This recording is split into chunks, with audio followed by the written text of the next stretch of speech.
Hi everyone and welcome to the channel. So today we're going to be doing something a little bit different. I've decided that every 3 months that I would do a review of some of the games that I've played.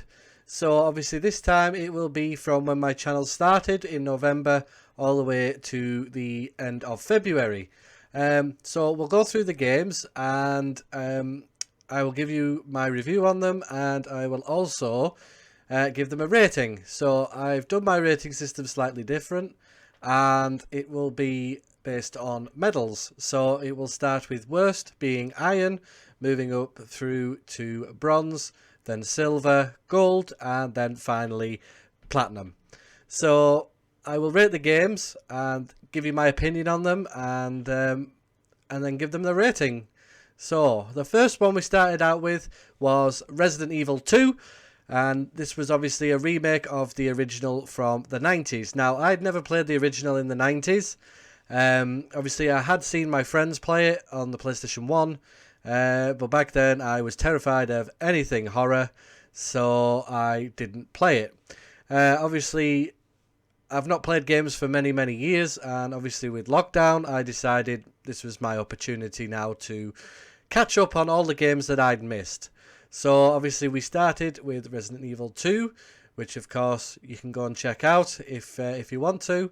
It's in the playlist obviously, and I will drop it in the link below.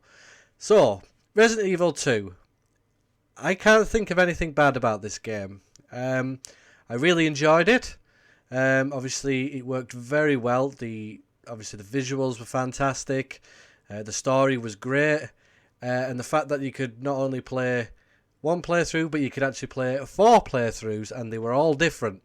I only played 3 playthroughs. I do need to go back and play a 4th playthrough as Claire's A, because I haven't done that yet, but I'm pretty sure it's very similar to Leon's A, but obviously with the story of Sherry rather than Ada.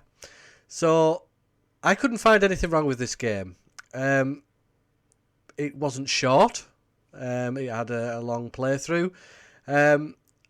Okay, maybe there is tiny little bit. Was Mr. X could be very frustrating at times, and you spent more time hiding in a save room because you couldn't get around him because the guy just wouldn't go away. But brilliant game, brilliant voice actors. So this game for me is definitely a platinum. Okay, so our next game was Resident Evil 7. I had played this previously on the Xbox One as well as the PlayStation. Obviously, I had both consoles because I wanted to, have the best of both worlds, because why not? So I had both consoles and played them on there. Now, I'd only played a little bit of Resident Evil 7 when it first came out. Obviously, I didn't get much time with it. I think I'd got about 10 minutes into the game and then never played it again. So this was my opportunity to play it. Now, I love this game. I thought it was really well done. The first-person view made it so much more intense. And I love the story, and it obviously unravelled as you went through. You not only played as Ethan, but you also played as Mia for a short time. And there was multiple options at the end, whether you chose Mia or whether you chose Zoe. And obviously it differentiated between the two. Now, I did know, but I haven't played it myself, so I did go and check it out. If you choose Zoe to cure, then it skips the whole section of the game that you play as Mia, and it just moves on to Mia finding Ethan, and then it continues there, and you have to kill Mia at that point, and she dies. But in the normal version, if you go with Mia, she survives with Ethan and they escape alongside Chris Redfield. Now, I loved the bosses in this game. They weren't overly hard, and they weren't too easy either. It always had you on your toes. I loved Jack, especially. He did remind me of Mr. X, obviously, with him wandering around and trying to find you. I thought he was scarier than Mr. X. I don't know why, but I did. He was always nearby and he would always find you. So I really liked that. The only negative I have about this game was it was a very short game. I managed to complete it in about 6.5 hours, which was much shorter than any previous game that I have played. But I still did enjoy it. So for this game, I'm going to give it a gold. Okay, so our third game that we played was Resident Evil 4. Now, of course, I've already played this game before many, many years ago when it was back out on the PlayStation 2. And back then I had an absolute obsession with this game, and my partner at the time hated me for it because I was spending more time on this than I was on her basically, and she hated it. Obviously, we all know this game very well. Of course, if you haven't played it, that is a big surprise to me, and I think you should go out and go and play this game. It is absolutely brilliant. Obviously, it is an older game, so the graphics aren't as good as they are today, but still overall, the story is fantastic, and you know, the bosses were great, and it wasn't boring, and it was a long game. It does take quite a while. I mean, if you have played it multiple times before, you could probably do it quite quickly because you could do a second playthrough but with all your upgraded weapons and all that sort of thing, so it makes it easier killing the bosses. Obviously, through my playthrough, I was naughty and decided not to fight the bosses. I decided to use the traditional rocket launcher to take them all out. And I know some people say, oh, that's cheating. Well, not really, because the rocket launcher is in the game and you can buy it at any time and as many as you want. So to me, that's not cheating. But I love this game. Absolutely brilliant. I'm looking forward to the remake, which is supposed to come out in either 2022 or 2023. Hopefully they stick basically to this story with all the characters, and obviously go through the village and the castle and then finally the island. And obviously they don't take too much out of it, because if they try and do that, they probably ruin it, and a lot of people will be unhappy, myself included. So for this game, even though it's a lot older, I will definitely give it a gold. Okay, our fourth game was Resident Evil 3. As you can see, we were doing a Resident Evil theme. We were trying to get through all the Resident Evils, because when I first started my channel, of course, it was just horror games. But I expanded out and decided to include other games because I thought more people would want to see those videos. So, Resident Evil 3 is a good game. I will say that. It isn't bad. It's a good game. I like the fact that you played as Jill and then also played as Carlos. Obviously, again, we had Nemesis chasing us around. He was a lot faster and a lot stronger than Mr. X. Obviously, the game was a lot shorter than all other previous Resident Evils, which was really disappointing because I managed to complete it in about 5 hours, I think it was. And obviously, on my second playthrough, I kind of got bored and gave up with it. And you know, which is disappointing because I know Capcom did put a lot of work into their Resident Evil games, and you know, it's just disappointing to see a game this good, you know, fall.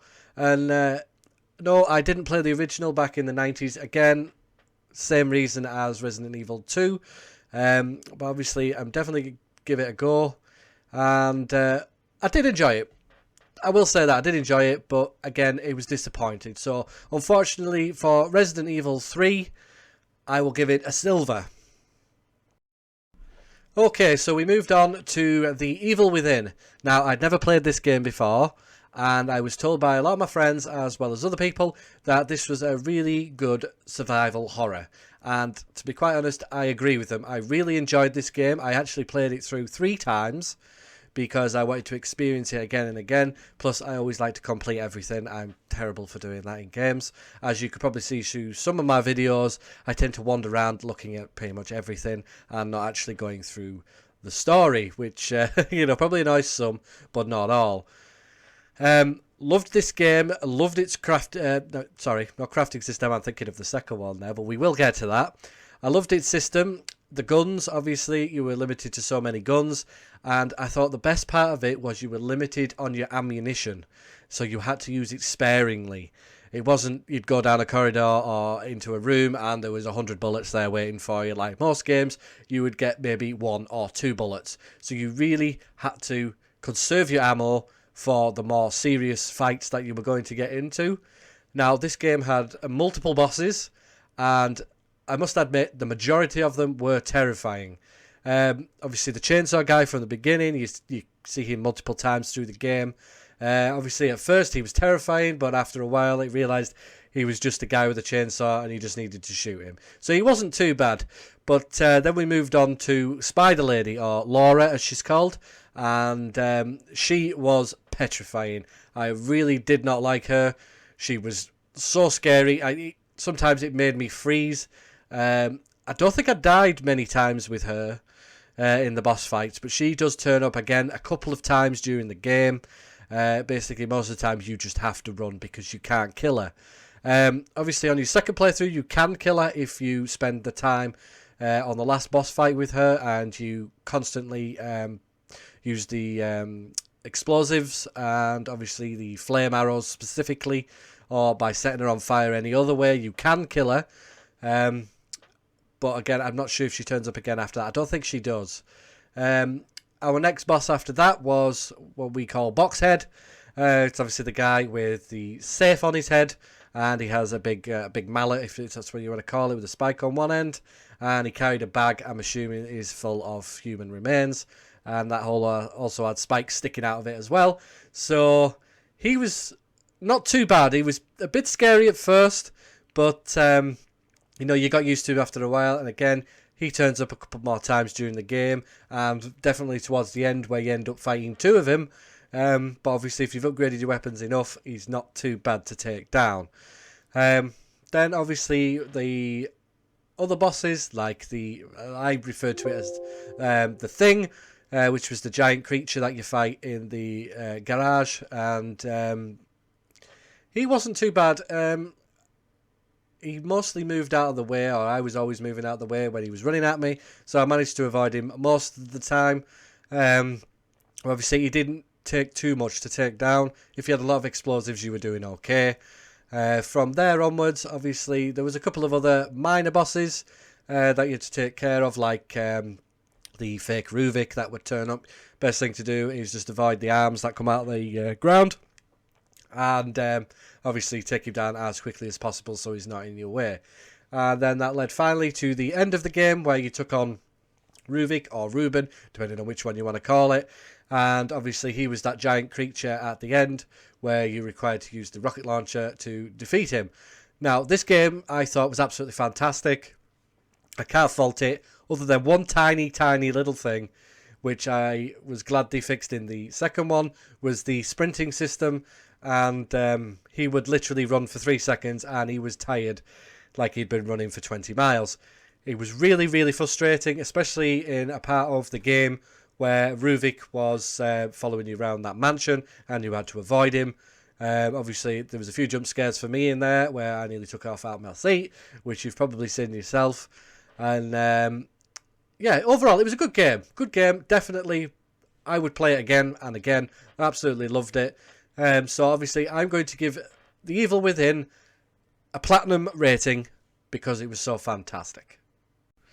Okay, so we came to one of our other games, which was Dead Space. Now, Dead Space I have played previously on the Xbox 360 when it first came out in 2008. In fact, it was my partner at the time who bought me that game because she said it looked terrifying and she wanted to see me shit myself, which isn't very nice, but my partner at the time was absolutely fantastic. Obviously, she still is a very good friend of mine now. Unfortunately, because of lockdown and things like that, I haven't seen her in a long time, which is unfortunately a shame. But it was her who got me into Dead Space originally, so I thought I would have another run through this game. Another fantastic game. I couldn't fault it in many ways. It had a brilliant atmosphere. It was terrifying. The creatures were always around. You always had to keep your eyes open. Obviously, you had to listen well to see where they are because sometimes they would sneak up on you. And, it was overall terrifying. Now, the bosses, again, weren't too bad.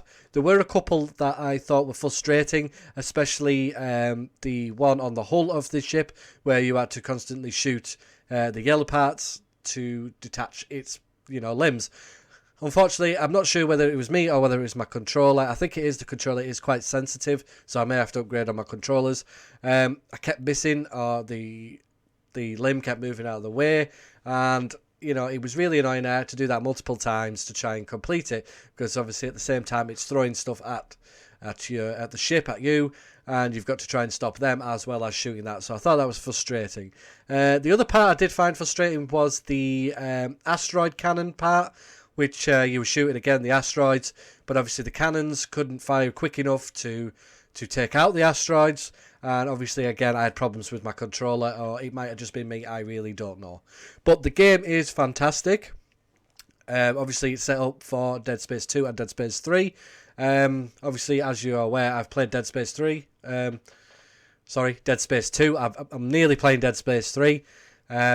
So we will go into that next. But overall, Dead Space 2008, definitely a gold for me. Okay, so we came to one of our newer games, which was Jedi Fallen Order.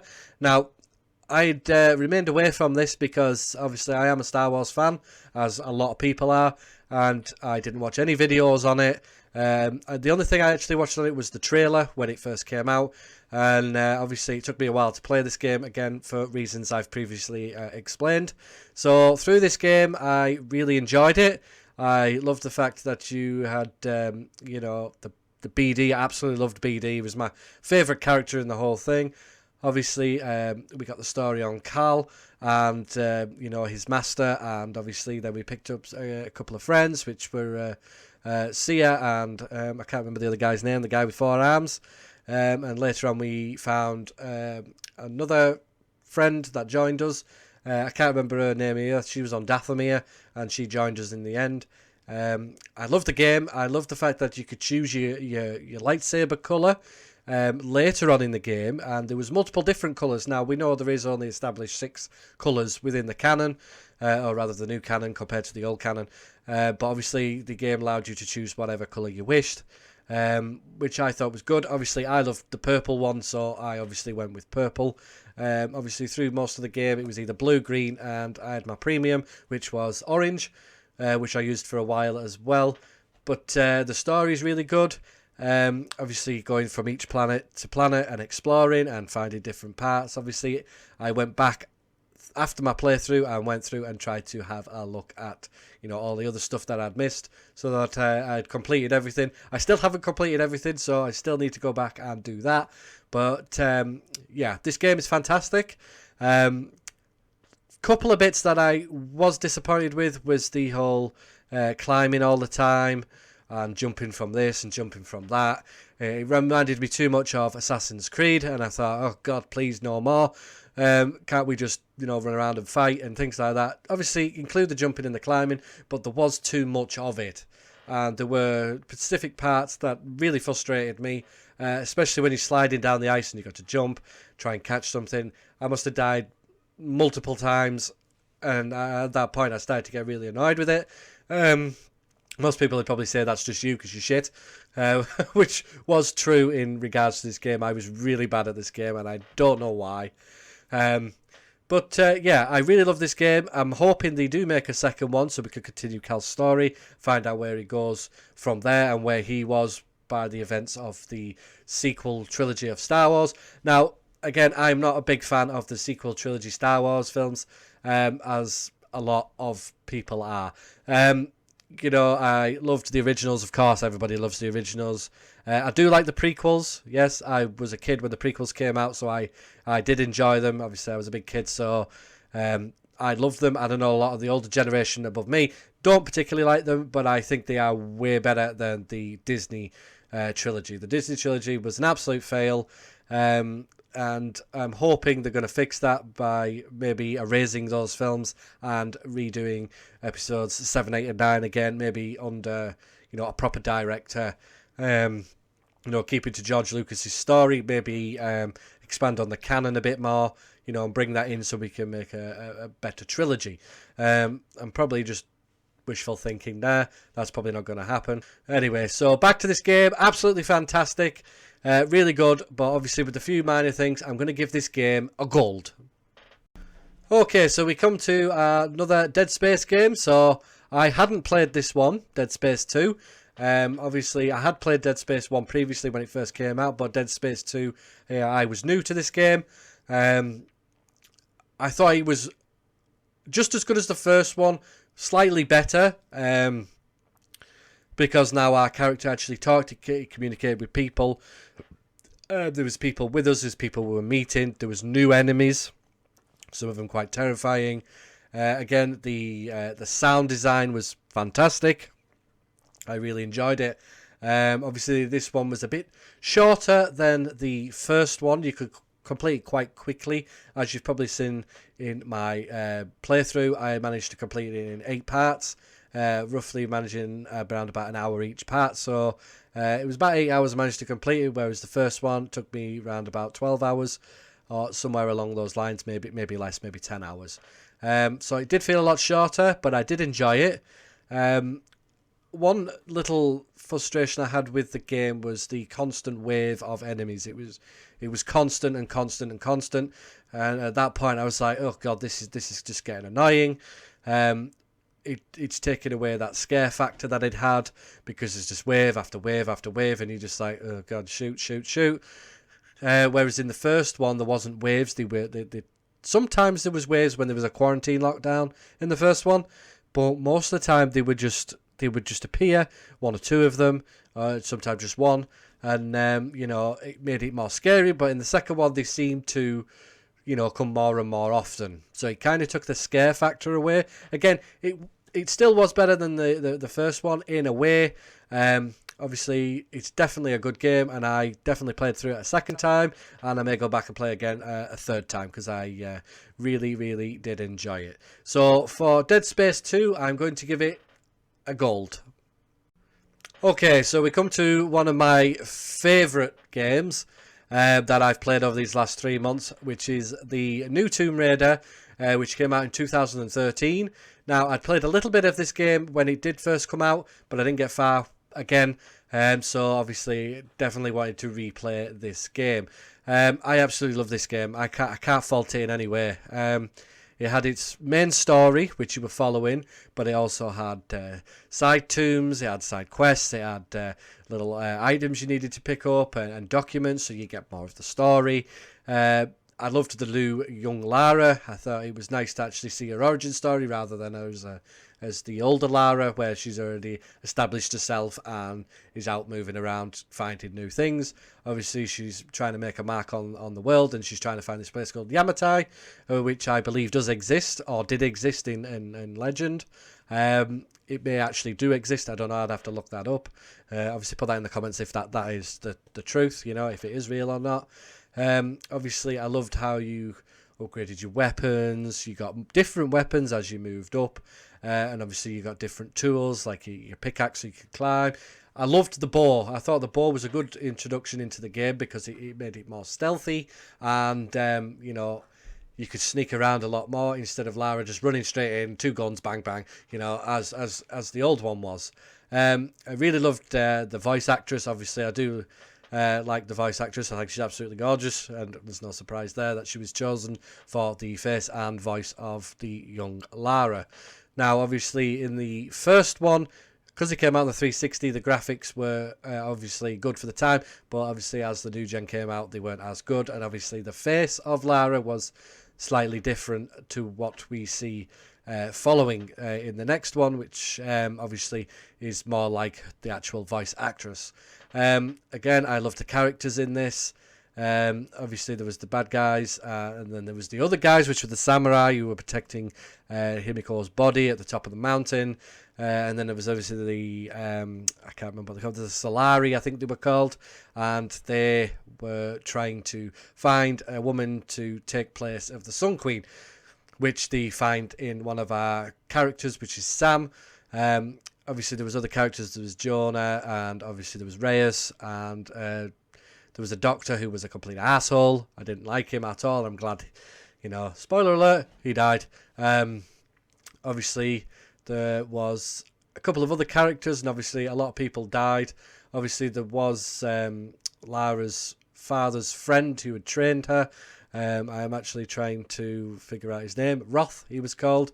He died, as a last sort of a last stand, if you will, protecting Lara. I thought it was really good. I loved this game, and I looked forward really to playing the second one. So Tomb Raider 2013, you get a platinum. Okay, so moving on to the Evil Within 2. So obviously this was a continuation of the Evil Within franchise. Now, few things to say about this one. I was disappointed, if I'm being honest. Obviously, I still loved the game, but I was disappointed in quite a few of the sort of areas. So I'll explain to you why. Obviously, we continued on with Sebastian and again with Kidman, and this time we found out that Sebastian's daughter hadn't died, and that she'd been captured by the main bad guy group called Morpheus. And obviously, Sebastian's wife, I really can't remember her name, she joined Morbius to try and free her daughter, and this is where the story comes in. Their daughter is attached to the STEM system, and obviously something's gone wrong, and they can't find her within the STEM system, and obviously they now need Sebastian to go in and find his daughter and find out what's going on.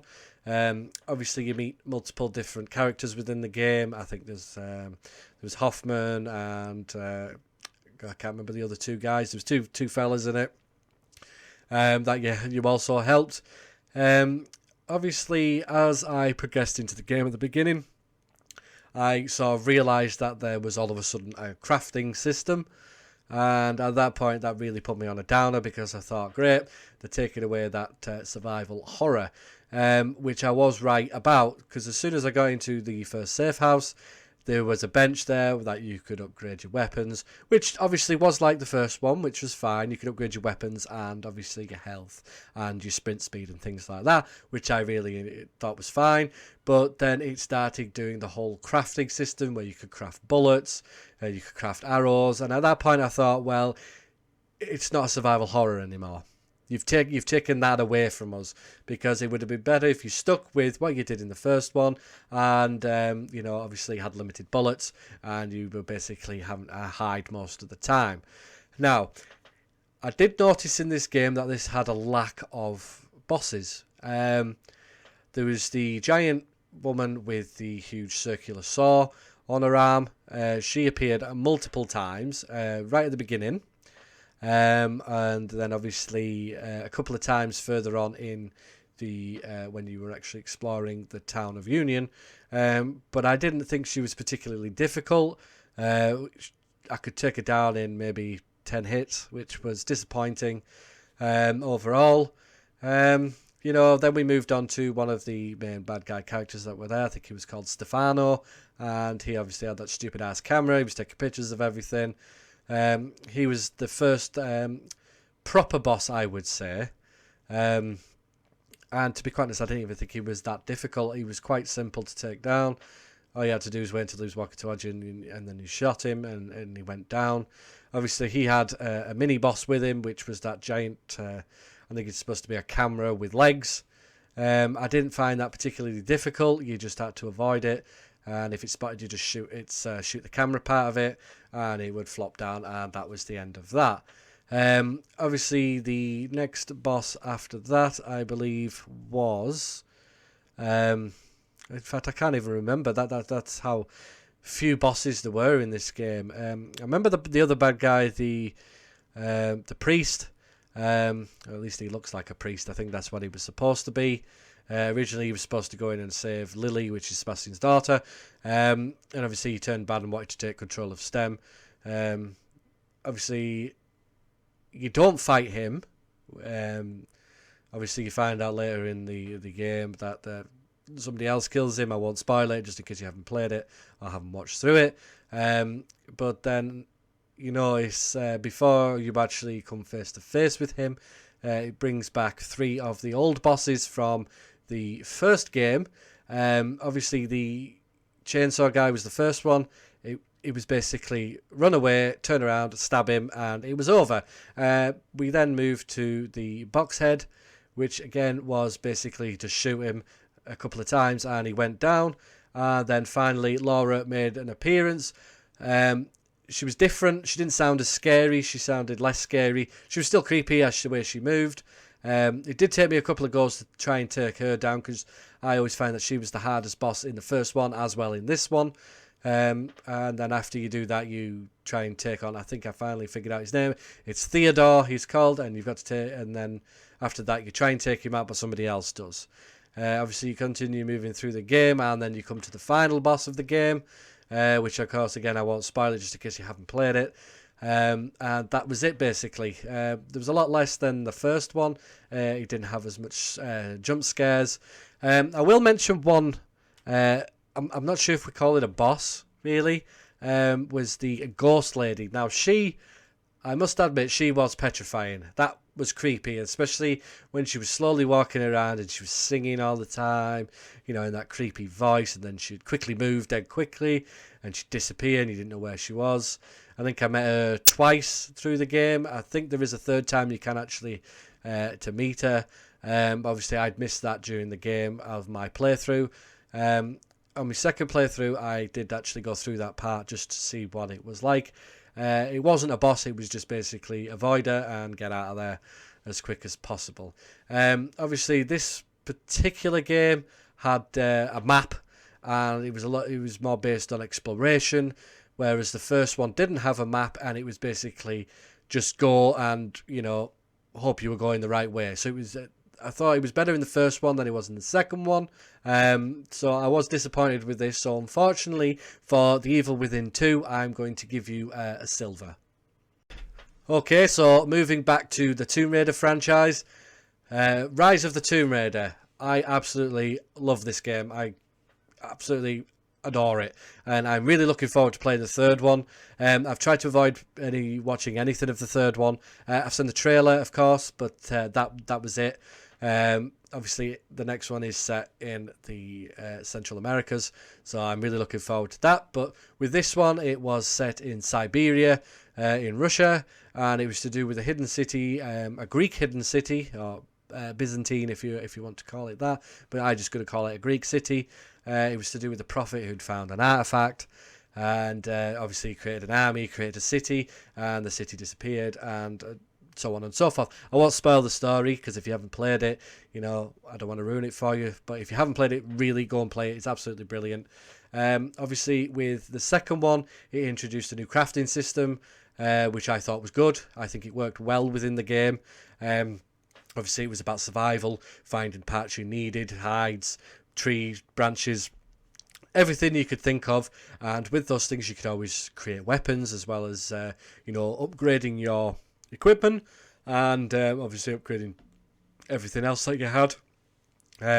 Obviously, you could find new weapons within the game, and better weapons, and upgrade them as well. There was a lot of emphasis on the tomb raiding side of it, where there was 9 or 10 tombs, which were extras that you could go in and actually try and figure out. And when you got to the end, you got a skill for doing that, which you could use as a survival, or as making your weapons stronger or your attack stronger. Obviously, this was a bigger game than the first one, I thought. Obviously, I did manage to get through it quite quickly. I think it was about 10 parts, but I think they roughly averaged out around about an hour and 15 minutes per part. The model of Lara was brilliant. It looked exactly like her voice actress, or nearly, should I say. It doesn't look exactly, but near enough. Obviously, she has the classic British voice, obviously, because she is obviously a British archaeologist. Jonah made an appearance again, but it was only Jonah, none of the others from the previous game. And obviously, he disappears for a while, and then he meets back up with you later. And there's people you meet that are trying to protect this hidden city and this particular artifact. Then there's these bad guys that come along. I think they are called Trinity, and they've been hunting this particular prophet in this city for thousands of years. 1,000 years, should I say, because it's set medieval-ish type. And obviously, somebody in Lara's sort of family, if you will, betrays Lara, and you find out that person is a bad guy overall. And obviously, you've got to try and stop these particular bad guys from finding this artifact, while also trying to find it yourself. Obviously, this game was absolutely brilliant. I'm really looking forward to the next one. So, Rise of the Tomb Raider gets a platinum from me. Okay, I know you can't see me probably well on the screen here, but our final game that we played was Alien Isolation. I loved this game. I really did. Sorry, I'm going to give us some light so you can actually see me. There we go. You can actually see me a little bit now. It was a bit dark. Anyway, so Alien Isolation, very good game, very good survival horror. It was absolutely petrifying, to be quite honest with you. I think they did a really good job with this game. Obviously, you're playing as Amanda Ripley, which is obviously Ellen Ripley's daughter, and she's searching for her mother. It's set 15 years after her mother disappeared, and Ripley's an engineer working on ships.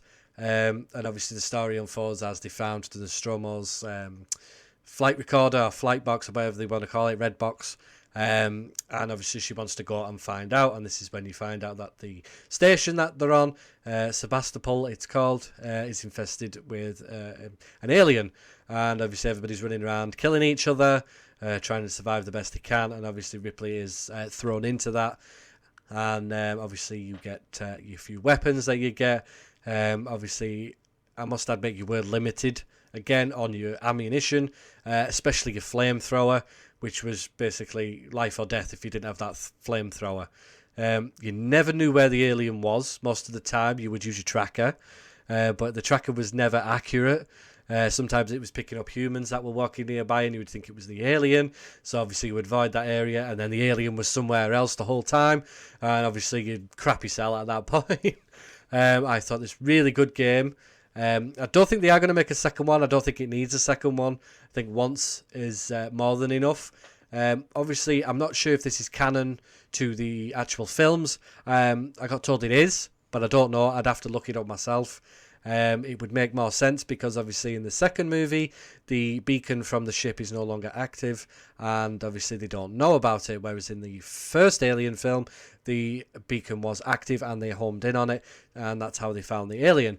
In Alien Isolation, the beacon is still going, and a guy called Marlowe and his team find the beacon and obviously the ship, and they switch the beacon off, which would make sense and tie in with the two, in between the two films. Obviously, there was a crafting system again in this game, as like most games, but it wasn't over the top. It was you collect a few bits and you would make pipe bombs, or you'd make a noise distraction tool, or you'd make a Molotov cocktail so you could throw it at the alien if you'd run out of flamethrower ammunition. And obviously a few other items like your health packs and whatever else you needed. I really enjoyed this game. I played it through about 3 times, I think, because I really enjoyed it. Obviously there is no New Game Plus, which is fine by me, because I think it would ruin the game if you had a New Game Plus. It would take away that survival again. But yeah, I really love this game. So for this, Alien Isolation is going to get a platinum. So guys, that is the end of the list of games that I have played over the last 3 months. So, you know, tell me which one was your favourite out of these 3. Did you have a preferred one? Did you like all of these games? Did you dislike them? You know, put that in the comments, and you let me know. If there's any games in the future that you wish me to play that I haven't played, you know, please put your recommendations in, because you never know, I might enjoy that game. If it's a game that I dislike, I will let you know. I'm not big on the huge open world games unless I'm playing it, you know, just by myself and not recording, because they are very big games, especially the Assassin's Creed or Skyrim or Fallout games. They are very big and very vast with their maps. I'm not doing playthroughs of those particular games because it'd probably go into like 100 parts, and you know, that is a lot of editing time and a lot of videoing time, and it's hard work, especially because I have another job as well while I'm doing this, and obviously I have family as well that I'm always with, as well as my friends, so I know I have to limit my time as to what I can do. Coming up over the next couple of months, over the next 3 months, again, I will do another one of these at the end of the 3 months. We have Dead Space 3. Obviously, with the Mass Effect Legendary Edition coming out, I will be doing a playthrough of Mass Effect 1, Mass Effect 2, and Mass Effect 3.